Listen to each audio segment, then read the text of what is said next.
আসসালামু আলাইকুম, welcome back to my page recipes by Swas mom. আমি আজকে আপনাদের সাথে শেয়ার করব ভোলা মাছ রান্নার রেসিপি।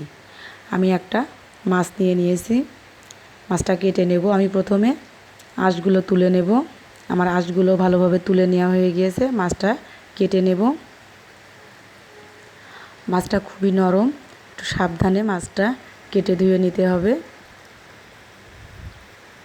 আমার মাছগুলো কেটে নেওয়া হয়ে গিয়েছে, আমি ভালোভাবে ধুয়ে তুলে নিয়েছি। আমি এখানে 4 পিস মাছ নিয়েছি রান্না করার জন্য। লবণ আর হলুদ নিয়ে ভালোভাবে মাখিয়ে নেব।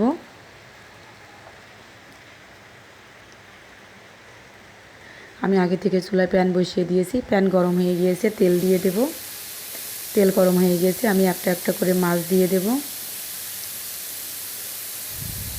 মাছগুলো খুব সাবধানে ভাজি করতে হবে, কারণ খুবই নরম, এই জন্য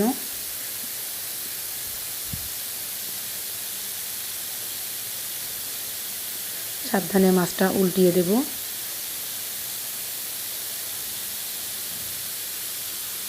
রেসিপিটি কেমন লাগলো অবশ্যই কমেন্টে জানাবেন। ভালো লাগলে একটি লাইক দিবেন। আপনাদের একটা লাইক আমার অনেক উৎসাহ দেয়। আর মাছগুলো খুব ভালোভাবে ভেজে নেওয়া হয়ে গেছে, আমি তুলে নেব। আমি সব মাছগুলো তুলে নিয়েছি। আমি একই তেলে পেঁয়াজ কুচি দিয়ে দেব। পেঁয়াজটা একটু ভেজে নেব। পেঁয়াজটা একটু ভেজে নেওয়া হয়ে গেছে, আমি মশলাগুলো দিয়ে দেব।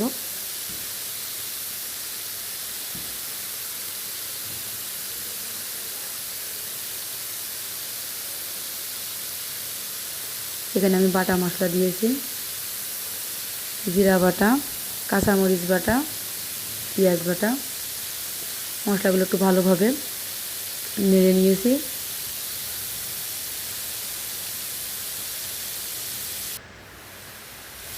হলুদের গুঁড়া, মরিচের গুঁড়া, স্বাদ মতো লবণ দিয়ে ভালোভাবে মশলাটা কষিয়ে নেব।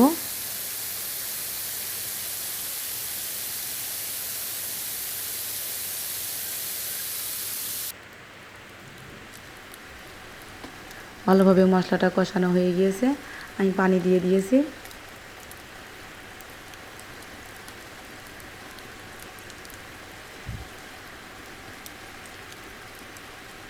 এবার আমি মাছ দিয়ে দিয়েছি।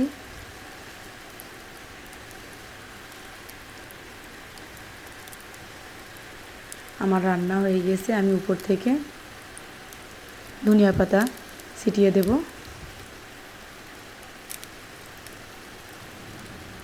ধনিয়া পাতাগুলো দেওয়া হয়ে গিয়েছে, আমি এখন মাছগুলো নামিয়ে পরিবেশন করব।